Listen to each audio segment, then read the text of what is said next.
Nah, kadang-kadang kita itu cuman dipaksa, kamu harus percaya nama ini. Dengan percaya nama, artinya kamu itu sudah beriman. Nah, beriman artinya juga percaya. Nah, percaya kalau paksaan, dipaksa percaya dengan nama itu, tapi tidak tahu siapa yang punya nama. Bagaimana menurut jenengan?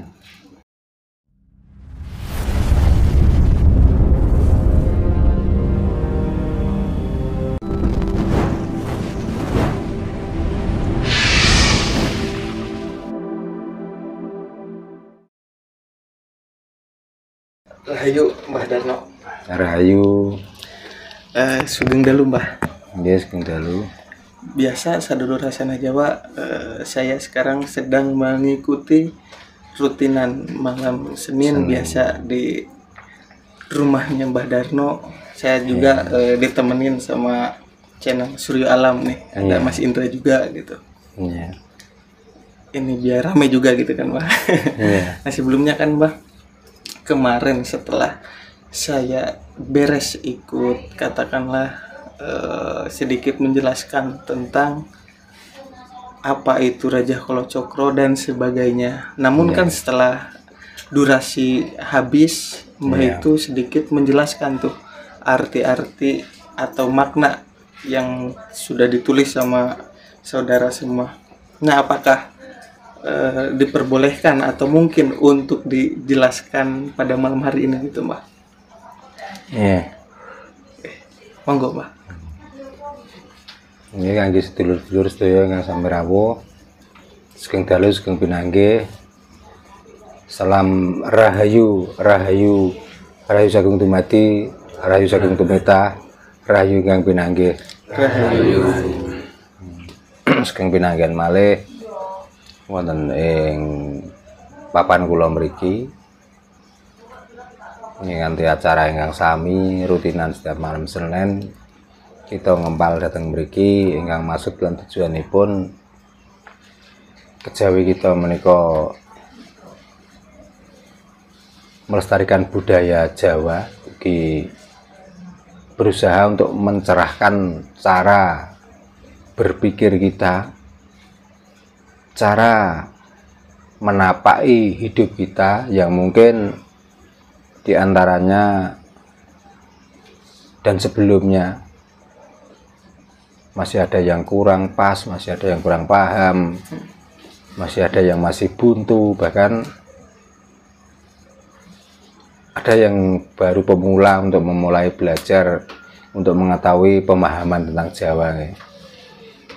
Makanya kita jangan bosan-bosan untuk selalu memahami dan selalu menggali tentang ajaran dan budaya kita sendiri, budaya yang adipeni, budaya yang adiluhung, budaya yang dari dulu sudah diajarkan oleh leluhur kita,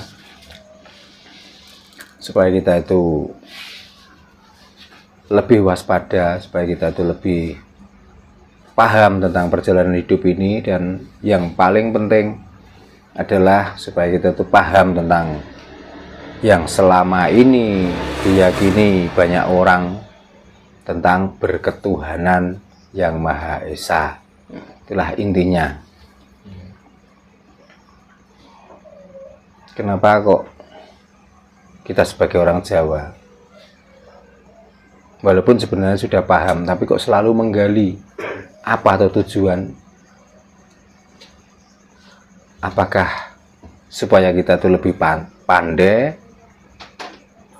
Apakah karena kita semakin paham, kita tuh semakin nyaman dalam menjalankan hidup ini?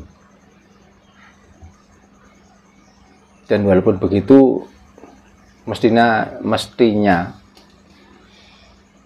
niat dari kalian semua, saudara-saudara kami semuanya, dan karena ini sifatnya nanti disiarkan di YouTube, saudara-saudara kita yang melihat di YouTube, Di samping kita paham, supaya kita nanti juga dalam menjalani hidup ini lebih gamblang, lebih enak, lebih sempurna, lebih bahagia. Nah, itulah mungkin tujuan dari kalian semua dan tujuan saya. Kenapa kok begitu? Karena sebenarnya terutama ya saudara-saudara kita sendiri, orang-orang Nusantara ini yang selama ini sudah belajar dengan kapitayan sendiri, juga belajar dari kapitayan dari luar, termasuk belajar dari agama. Tidak sedikit saudara-saudara kita yang masih bingung, yang masih cara berpikirnya itu masih buntu,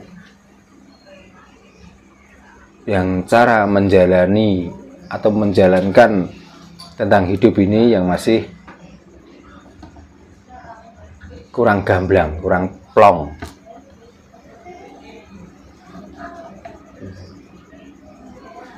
Makanya saya sendiri tidak bosan-bosan, dan saya sendiri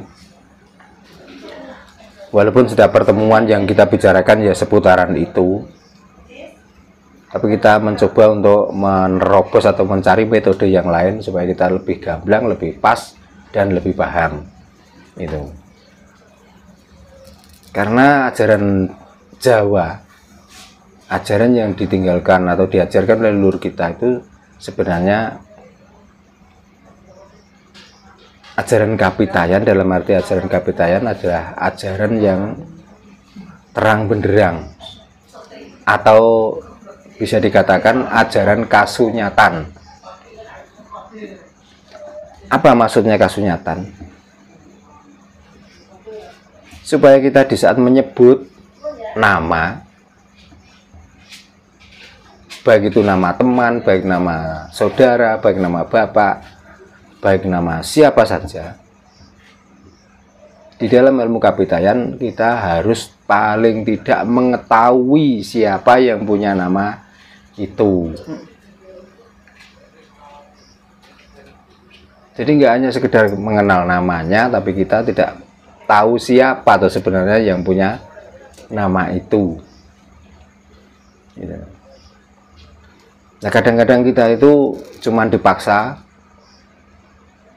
kamu harus percaya nama ini. Dengan percaya nama artinya kamu itu sudah beriman. Nah, beriman artinya juga percaya. Nah, percaya kalau paksaan, dipaksa percaya dengan nama itu tapi tidak tahu siapa yang punya nama, bagaimana menurut jenengan? Kira-kira apakah itu percaya sungguhnya, apakah percaya yang ikut-ikutan sekedar percaya? Ikut-ikutan, Pak. Nah, ini ikut-ikutan nih ya. Nah, makanya di dalam kapitayan kasunyatan, supaya kita tidak ikut-ikutan tentang mengenali nama tapi tidak tahu siapa yang punya nama, maka di dalam menggali ilmu kapitayan, ilmu budayanya leluhur kita wajib hukumnya untuk mengetahui siapa yang kita sebut namanya dan siapa sebenarnya yang punya nama itu. Makanya bagaimana caranya untuk mengetahui nama yang kita sebut dan siapa yang punya nama itu?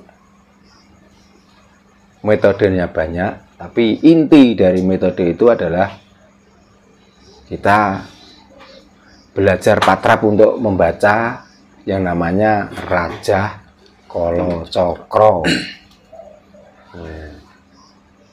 Kemarin sudah ditulis ya, walaupun belum dijelaskan sudah jelas bahwa di situ yang disebut ini adalah yang jadi ini, yang disebut sebutan ini letaknya menjadi ini. Dari beberapa aksara atau yang dinamakan raja di dalamnya Kolo Cokro. Di situ menerangkan apa yang ada di dalam tubuh kita masing-masing, satu persatu. Itu. Lah dari nama yang kita sebut dan yang jadi di dalam tubuh kita masing-masing satu persatu, itulah yang semuanya akan menimbulkan atau menjadikan kolo. Kolo itu artinya penyakit. Itu. Karena itu semua yang akan menjadi penyakit, maka kita harus mempunyai cokro atau panah. Ya.